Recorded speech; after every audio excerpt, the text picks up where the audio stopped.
পেছন থেকে টেনে ধরার লোকের অভাব নেই, কিন্তু সামনের দিকে হাত ধরে চলার মতো লোকের বড়ই অভাব এই পৃথিবীতে।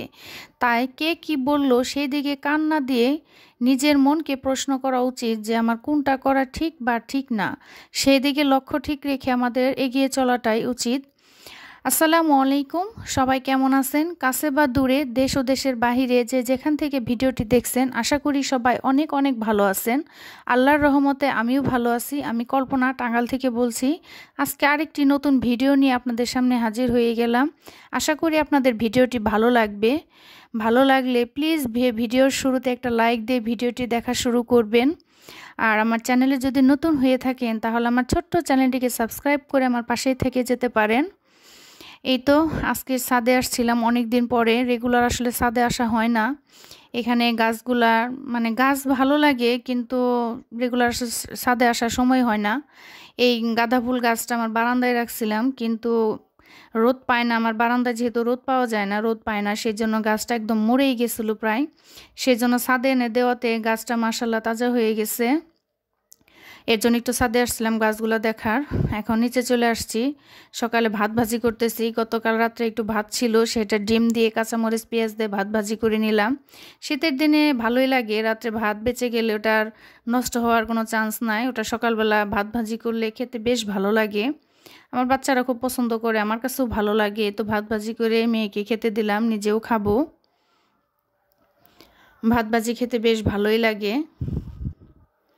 মেয়েকে খেতে দিলাম, মেয়ে এখন খাবে, আমি নিজেও খাবো। খেয়ে মেয়ের স্কুল আছে, স্কুলে নিয়ে যাব। এখন যেহেতু স্কুল দেরি করে দিছে 10টা থেকে 12টা, সেই জন্য সকালবেলা নাস্তাটা করেই যেতে পারে। মেয়েকে দিয়ে আসছি। এখানে আমি ডিম সিদ্ধ করব। আজকে আমি মিষ্টি কুমড়া দিয়ে ডিম রান্না করব। কাঁচা কাঁচা মিষ্টি কুমড়া দিয়ে ডিম খেতে কিন্তু বেশ ভালোই লাগে। এখানে আমরা যেহেতু 3 জন, সেই জন্য 4টা ডিম দিয়ে দিলাম, কারণ দুপুরে খাবো, আবার থাকলে দেখা যাবে বাচ্চারাও রাত্রে খেতে পারবে। এখানে মিষ্টি কুমড়া এই সাইজ করে কেটে নিয়েছি, যেহেতু আমি ডিম দিয়ে রান্না করব সেই জন্য। কিছুটার মধ্যে একদম বিচি হয়ে গেছিলো, একটু বড় সাইজের, সেই জন্য হাত দিয়ে বিচিগুলা ফেলে দিছি। এখন মিষ্টি কুমড়াগুলাও কেটে ধুয়ে রাখতেছি।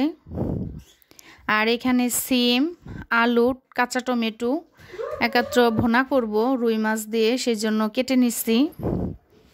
রুই মাছের যে পেটের অংশটা থাকে ওইটা দিয়ে আসলে ভুনা করলে বেশ ভালোই লাগে, সেজন্য একটু ছোট ছোট করে কেটে নিছি।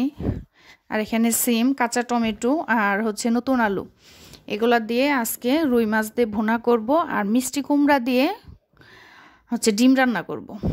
এখন এগুলা কেটে রান্না করে পরিষ্কার করে রেখে আসলাম, যে আমি এখন 2টা বিছানা গুছাবো। বিছানা গুছিয়ে ঘরটা ঝাড়ু দিয়ে তারপরে রান্না করতে যাব। শীতের দিনে এই কম্বল ভাঁজ করাটা আসলে খুব বিরক্তকর, তবু কি করার, আর করতে তো হবেই। সকালে উঠে তো বিছানাটা ঝেড়ে নিলাম অফ ক্যামেরায়। বিছানাটা পরিষ্কার করে সোফাগুলা ঝেড়ে মুছে এখন একটু আপনাদের সামনে দেখালাম। আর জানালাতে দেখেন কি সুন্দর মিষ্টি রোদ একদম খাটের উপরে এসে গেছে। অনেকেই কিন্তু এই শীতের দিনে মিষ্টি মিষ্টি রোদটা পছন্দ করে, অনেকে রোদ পোহাতে পছন্দ করে। আমার যদি রোদ ভালো লাগে না, সেটা শীতের দিন হোক আর গরমের দিন হোক, আমার রোদ কখনোই পছন্দ না। সেজন্য আমি সবসময় পর্দাটা লাগিয়ে রাখি। কিন্তু এখন ভিডিও করার সময় দেখলাম যে একটু মিষ্টি মিষ্টি রোদ আসতেছে, সেই জন্য এটা জানালার পর্দাটা একটু সরিয়ে দিলাম। খাটের উপরে দেখেন কি সুন্দর রোদ, বেশ ভালোই লাগতেছে, কিন্তু রোদ পোহাতে ভালো লাগে না। আর এখানে আমি ভুনাটা বসিয়ে দিছি, আমি চুলায় রান্নাও বসিয়ে দিছি, এই ফাঁকে আবার বিছানাও গুছাইতেছি, কারণ আবার দেখা যাবে যে 12টার সময় মেয়ে ছুটি হবে, তাকে আনতে যেতে হবে।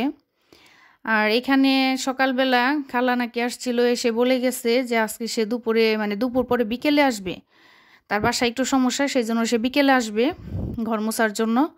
এর জন্য আমি 2 পাশের বিছানাটা ঝেড়ে পরিষ্কার করে সুন্দর করে ঘরটা ঝাড়ু দিছি, যে খালা তো বিকেলে নাও আসতে পারে, বা আসলেও তো সেই বিকেলে আসবে। কিন্তু আমার ঘরটার ঝাড়ু দেওয়া শেষ, দেখা গেল যে দুপুরবেলা সে এসে হাজির। তাকে বললাম তুমি না বিকেলে আসবা, সে বললো যে বাসায় একটু ঝামেলা হয়েছিল সেই জন্য, কিন্তু ভাবলাম যে কাজটা করেই দিয়ে আসি। তো আর যাই হোক, কি করার, ঘরটা ঝাড়ু দিয়ে ফেলছি, এখন শুধু খালা ঘরটা মুছে দিয়ে যাবে দুপুরবেলা। আর এখানে পাশে এই রুমটাও ঝাড়ু দেওয়া শেষ। আমার 2 বিছানার চাদরই সেম, একই রকম লাল। আমার কাছে লাল চাদর খুবই ভালো লাগে। এই 2 পাশে কম্বল ভাঁজ করো, বিছানা ঠিক করো, প্রতিদিনের একই কাজ। আমার কাছে কম্বল ভাঁজ করতে একটু ভালো লাগে না, কিন্তু কি করব, কিছুই করার নেই, করতে হবে এই শীতের দিন। কারণ কম্বল না গায়ে দিলে তো হবেই না, কম্বল গায়ে দিলে সেটা তো ভাঁজ করতেই হবে। এই তো কম্বল ভাঁজ করা শেষ। এখন আমি দুই পাশের ঘরটা ঝাড়ু দিতেছি পরিষ্কার করে। ঘর ঝাড়ু দিতে ভালোই লাগে, কিন্তু ঘর মুছতে ভালো লাগে না। আমি ঘর মুছতে পারি না, কারণ বসেও মুছতে পারি না, বা লাঠি দিয়েও মুছতে পারি না। আমার একটু সমস্যা আছে, সমস্যা হয় আর কি, সেই জন্য আমি ঘরটা মুছতে পারি না। জাস্ট খালাকে দিয়ে আমি শুধু ঘরটা মুছাই আর বাথরুম ধোয়ার কাপড় ধোয়াই, 3টা কাজ আমি কি খালাকে দিয়ে করাই। আর আদার্স যে ঘরের কাজকর্ম আছে সবগুলো আমি নিজেই করি, নিজ হাতেই করি।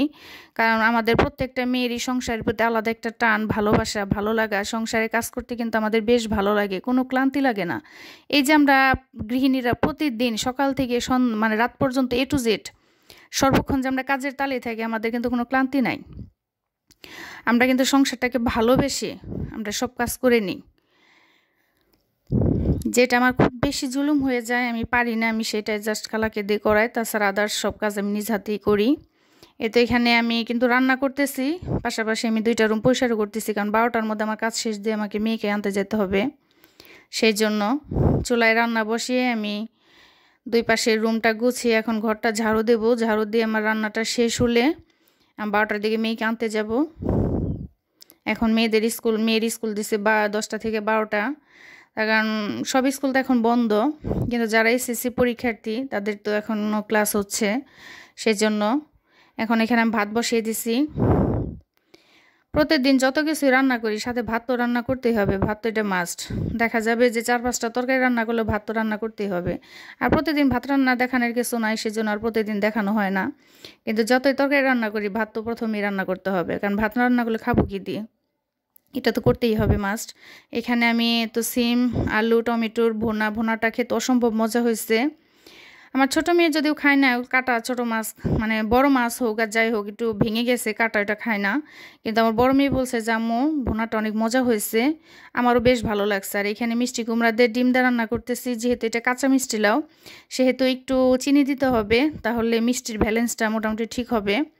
এর জন্য একটু চিনি দিয়ে দিব। এখন চিনি দিয়ে খেয়ে দেখছেন কে খেয়েছেন জানি না, কিন্তু যে এখনও খান নাই তারা এইভাবে চিনিটা দিয়ে দেখেন, মিষ্টিলার টেস্টটা বহুগুণ বেড়ে যায়।